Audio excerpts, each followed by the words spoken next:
Hey everyone, this is Local Form, where it's all about exploring how different designers and studios bring ideas to life from concept to creations. On the previous episode, the owner of Ratio Product Lab, Jim, kindly invited me into his studio. He shared his two-word description of what he does, showed us some of his favorite inventions, and gave a peek into his amazing 3D printing setup.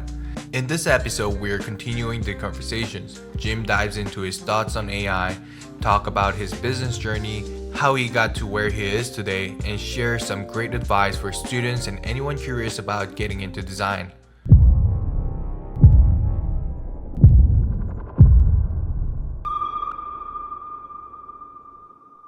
I feel like AI is becoming really important these days, and like back in the days, not even like far back, like it's like 2 years ago, 3 years ago, there's like a video of like Will Smith eating a spaghetti. The spaghetti, right? And that's when my friend had an account with Midjourney. That was about the time we were both sitting around his computer, and he had the subscription to Midjourney. And I was like, this is really cool. Now, he was asking it for like, Trump sitting next to a campfire wearing a Indian headdress or something like that. And it could give us that content. But I said, at some point during that era, so far ago, was 3 years ago maybe, I said, okay, I want a figurine that looks like a cat riding a skateboard with tattoos in LA. And I was just looking for a very specific thing. That's strangely specific. And it was strangely specific enough to give me this a 2D image of that cat on a skateboard that looks like a figurine that you looked like you could reach in and touch it. Like you had that toy you could put on top of your monitor. So I saw that and I was like, that's what I want. I just want it to be an STL file so I can go 3D print it. And he's like, no, that's never going to happen. So I had kept those images from 2 or 3 years ago. And now Maker World has a new app within their Maker World Maker Lab space that's a 2D picture to 3D object creator.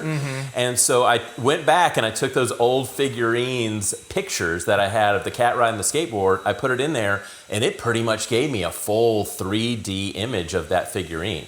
I was astonished. Wow. Yeah. I mean, were the nerves are fine, or do you have to put like a after process through your different CAD models, or like? Not really. I mean, the only process, let me show you one real quick. I'll grab it. This was I think my second attempt. And again, this was kind of like, I knew that Trump was such a well-known figure that AI wouldn't have a problem finding his image.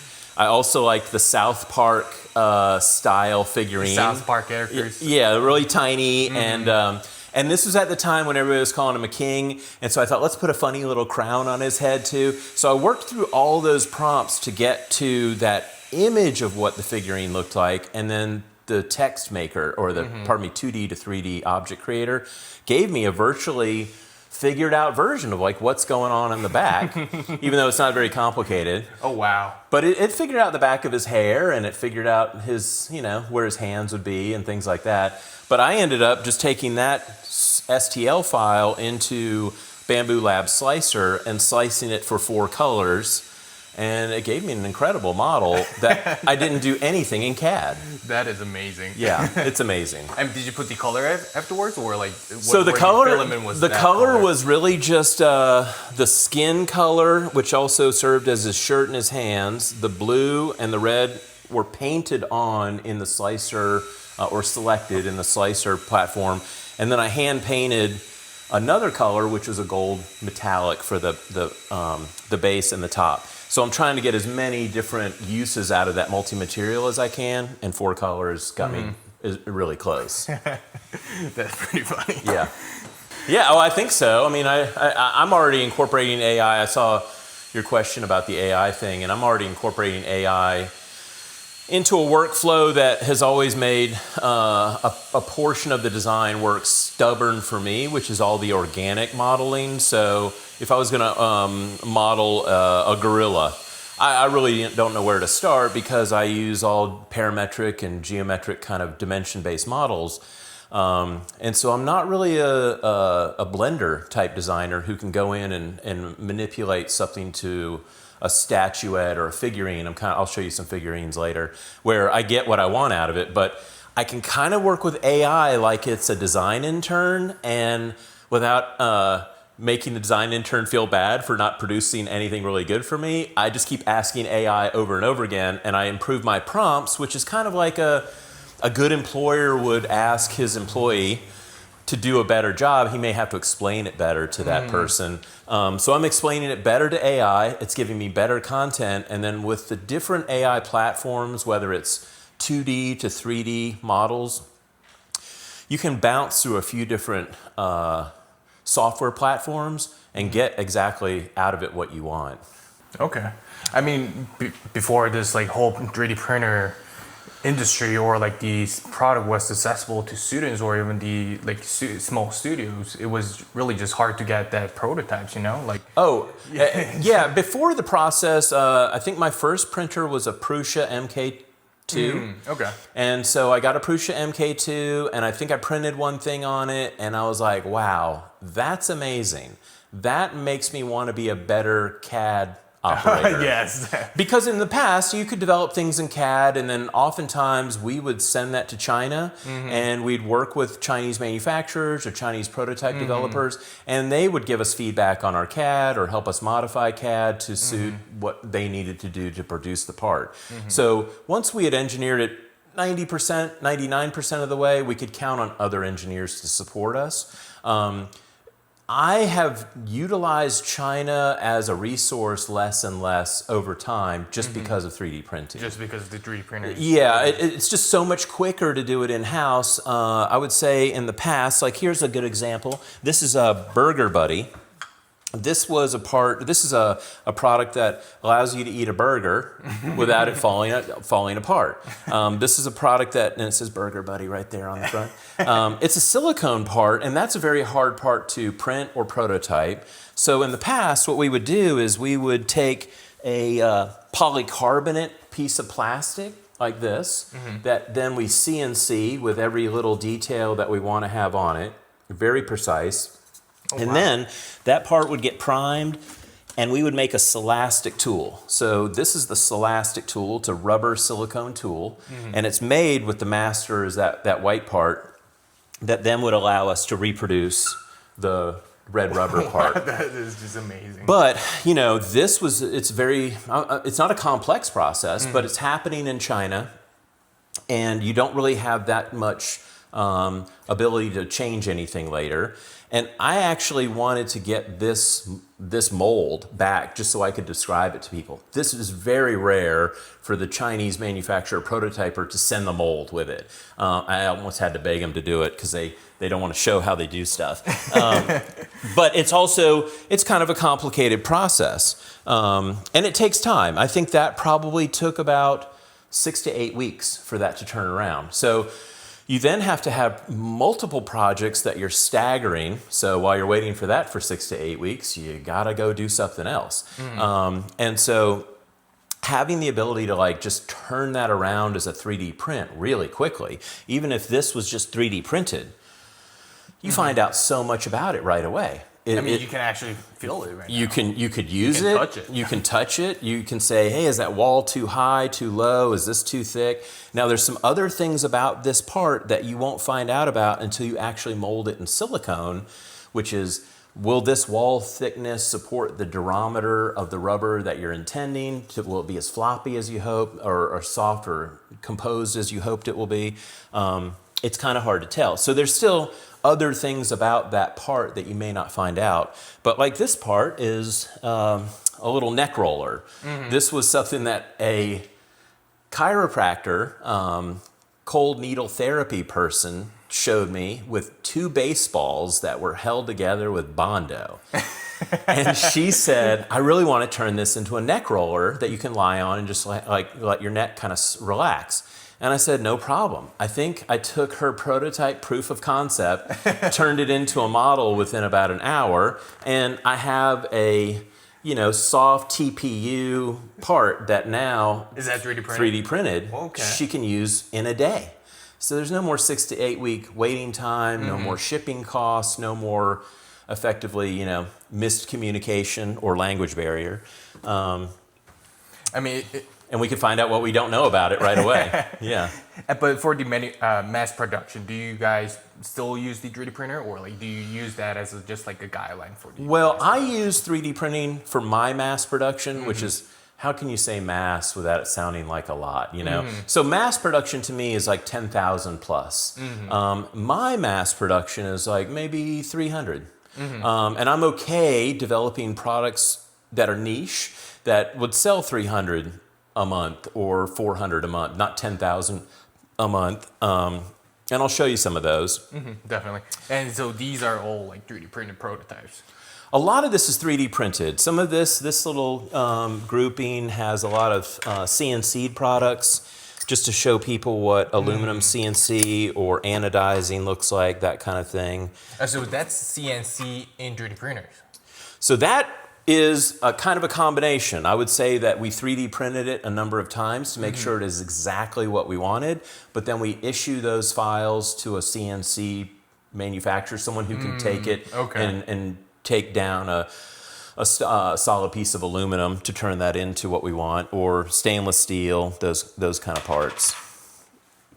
So we just do the 3D printing in-house and get it about as far as we can before we then put it into what I would describe as a prototype with native materials. So you would never normally maybe produce something that would be produced in ABS. You know, you wouldn't necessarily say, oh, let's 3D print it in PLA.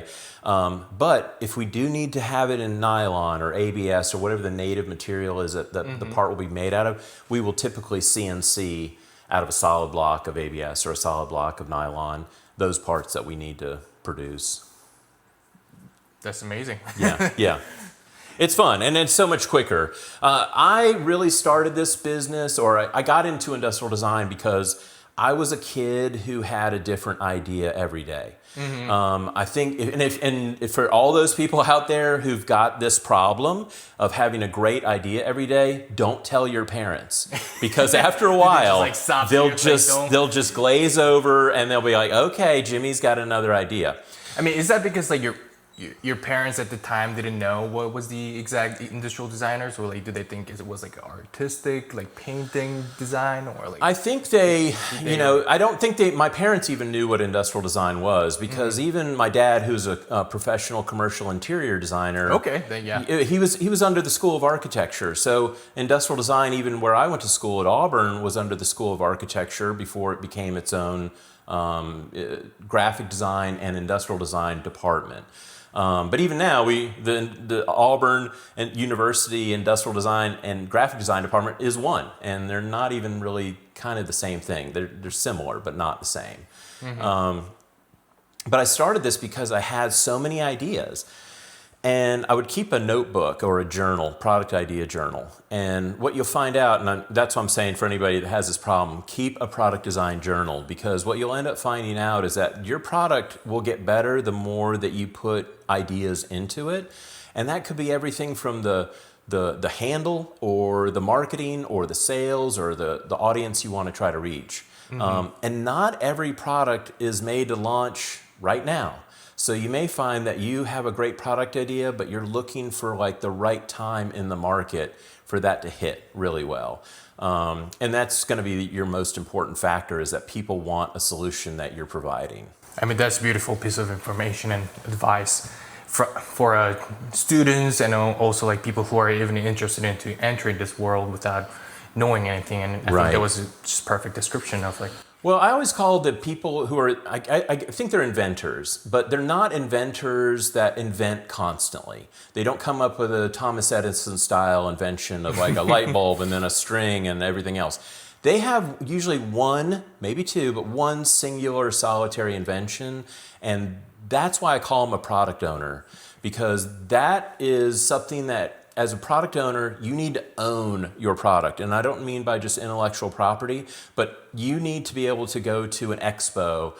Mike's going to take this to the baseball expo, and he knows everything about this product. He knows why the first one didn't work. He knows where he's manufacturing this one. He knows why he's got these color profiles. He owns it. He owns everything about it.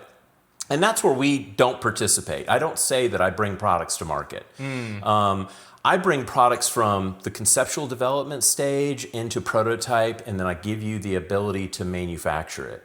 But the building of that whole ecosystem is on the product owner to, quote, take it to market and pursue sales. Okay. And I mean, talking about like productions, how do you manage between the creativities and the like really just limitation of material or finance, or like how do you like balance between those two?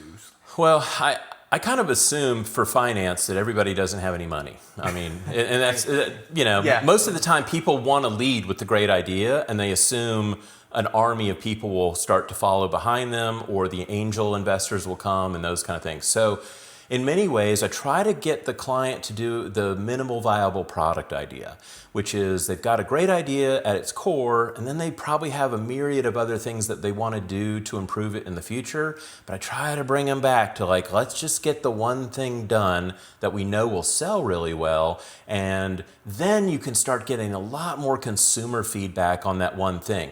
Now, you may want to go digital with it, or you may want to, make it in a bunch of colors. But the market will start to tell you what's the most important thing they want next. So just get it out there, start to get some sales. You want to try to recompensate yourself for how much time and money you've spent on this thing. So instead of just perfecting it forever, just get it out there and get feedback and keep iterating. Okay, I mean, that's great advice for people who want to start their own startups or entrepreneurships. Yeah, and that's why I never really pursued my own products initially, is that I would have a new idea every day.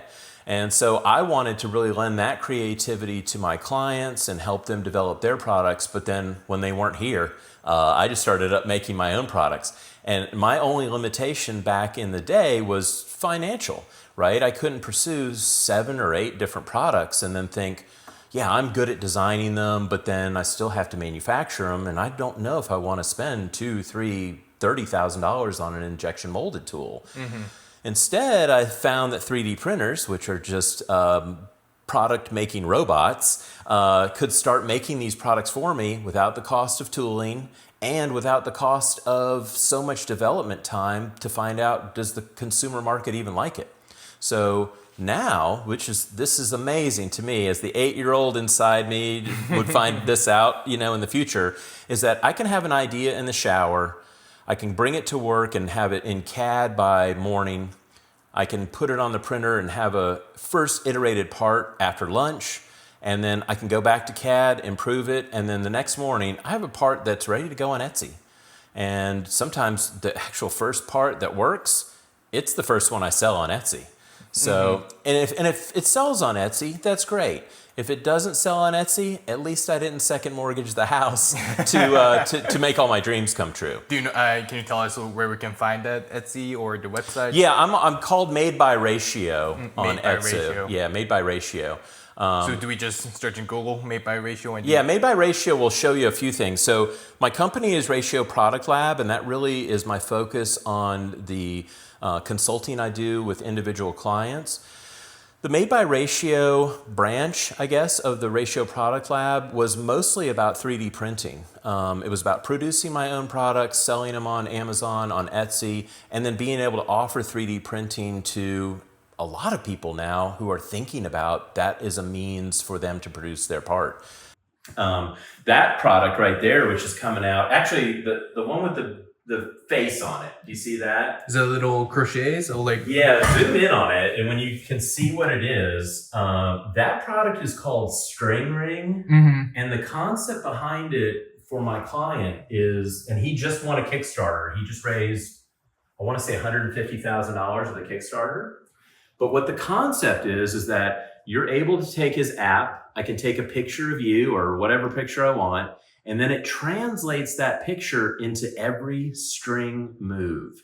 So like a puzzle, you get your picture and you can dial it in on, the contrast and everything else you want. And then you say program. Well, the program is literally like string goes to 15, then to 75, and then to 150. Is it like parametrics or?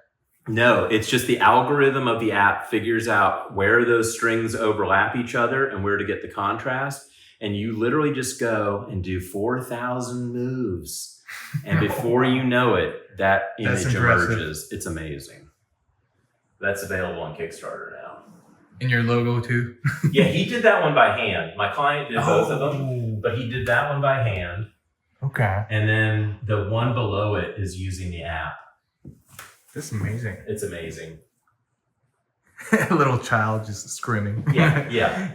And the further back you get, the more clear it is. Until you get close, it's almost unrecognizable. Yeah, we can get like the clear picture right now. Yeah. It's amazing. It's amazing. But people have unique ideas. I think when he brought me that idea, I thought, you are crazy. Who is going to sit there and spend time going from point to point to point? The concept behind that was actually a viral video that was on YouTube by a very famous Brazilian artist. And he took a bicycle hoop. And you see in the video, you can find this video easy on YouTube, he just started doing stringing and the time lapse backs away from him. And before you know it, a picture of Jesus just emerges. And you're like, oh my, how did he do that? Well, he had an algorithm that he built that gave him every single precise move. So he went from 30 to 80 to 50. You know, he did every move as it was described to him by the algorithm. And that's the image that he got of Jesus. So my client wanted to be able to provide that. My goal was to present to him a hoop that you don't have to ship in a big box. So that big circle is actually 8 individual parts of the same part that get put together like Legos, and it makes a hoop. So you can ship it in a small box. Wow. I mean, that's pretty simple, but it's the way to do it. Like, it's the way to do it. Just solved the problem. He solved the problem. Yeah, he solved the problem with the algorithm and the app, and I just solved the problem with what we call potato chipping. So what happens when you start stringing an item like that hoop is that you start to get tension build up in areas where the circle starts to pringle, and you start to get a wave in it.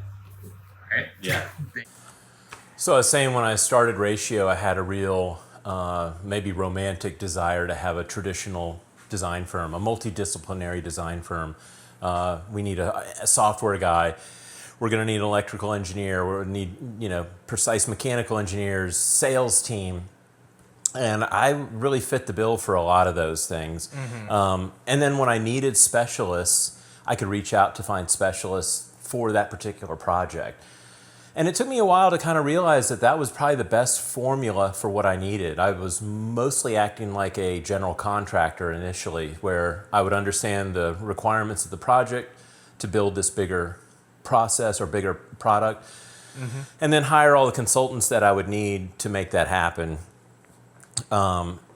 Over time, though, I realized, I wouldn't really be able to support a software guy that hung out in the studio, not having any work to do. So let me just call you when I need you, that kind of thing. And I had one other designer here that worked with me, and he decided to start his own firm. And I thought, okay, I can do this by myself, and I can also do it with just the resources that I know I have. I think pandemic came along a little bit after that, and that made it really hard for anybody to work together, clearly. COVID-19, it really kind of screwed up everything and changed how we were doing things. And so in an effort to just keep the business going, we were siloed somewhat. So I could work in my house, and I could have a designer or a mechanical engineer work in their house, and we would collaborate through Zoom or anything else that we needed. But I didn't necessarily need them in the studio with me. With an Etsy customer, they may just be a guy in Washington State who wants my product, and it's $24, and I just ship him to it. So we don't have as much communication as I have with the consulting clients, but it's also just kind of a quick and easy transaction too. So not as complicated as having that's pretty clients full time.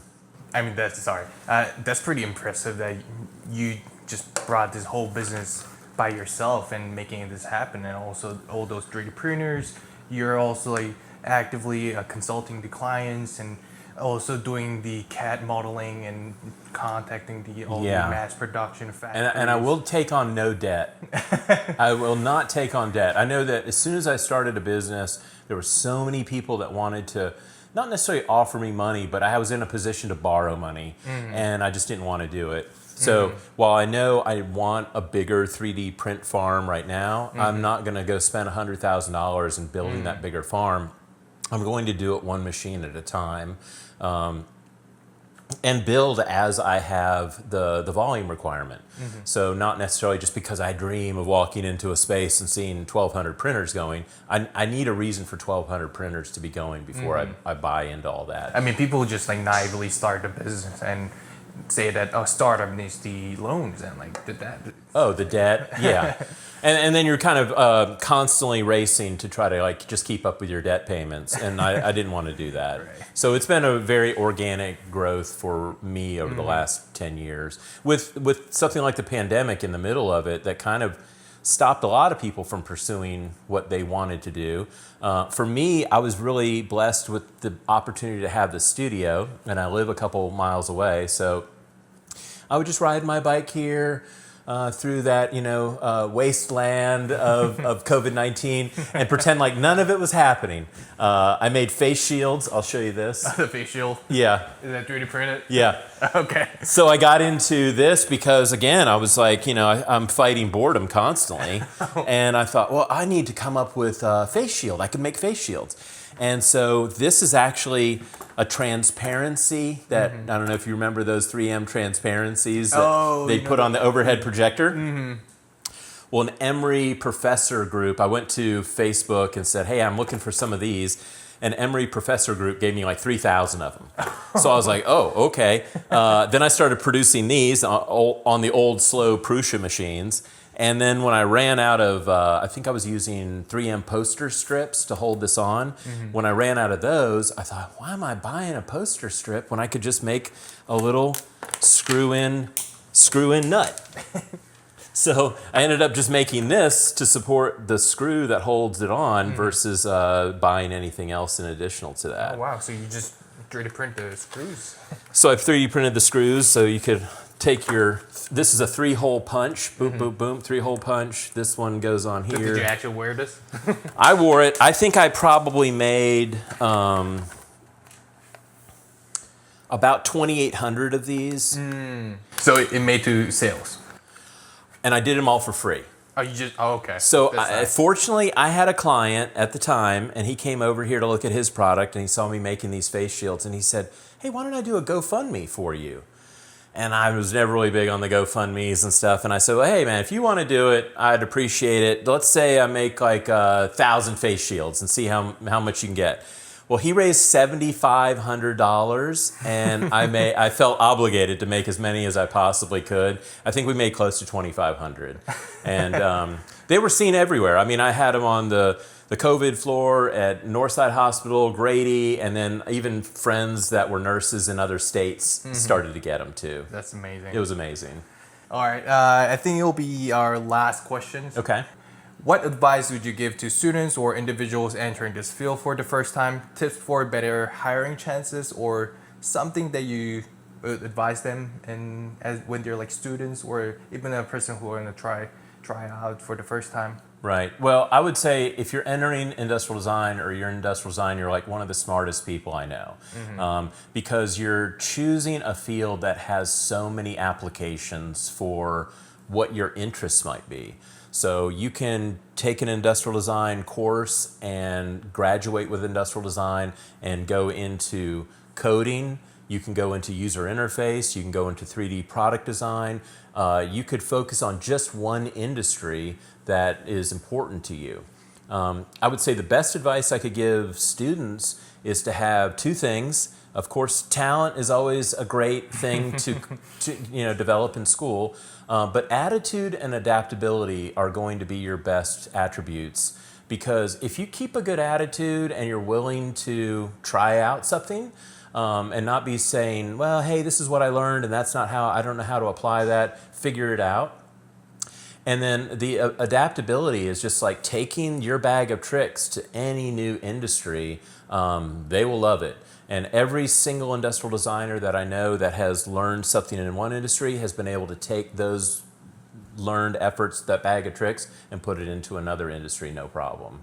Wow, that's great advice. Yeah, attitude and adaptability. Attitude and adaptability. Okay, yeah. I'll keep that in mind. That's it. And of course, have a really exceptional portfolio. Exceptional portfolio. And then I have to also say, like I did when you came in, I think that this project that you're doing is actually very, very helpful to you. One, because you said you really want to learn from the folks who've been doing it for a long time what you can find out about the industry.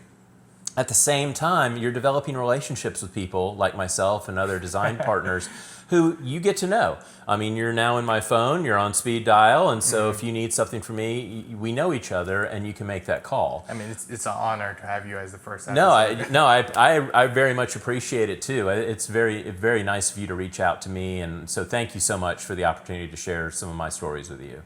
Thank you so much for having me here today, and I think our viewers will definitely like this. And I don't know how much views I'm gonna get for this episode, but millions, million views. But definitely, I think the people who are actually interested in the field and didn't know about this field, they'll definitely love your talk, and also we could really just feel that you're passionate about this industry and what all the stuff that you're doing back there. It was amazing to see, and thank you for having me today. Thank you, appreciate it.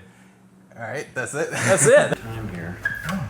This is my oh wow, my most famous wire nut cup. Yeah, I mean, I think I've seen that on the website. So instead of a wire nut, you just have a cup that uses a ball replacement cup inside. That's amazing. So you can party with your wire nut. Thank you so much. Cheers.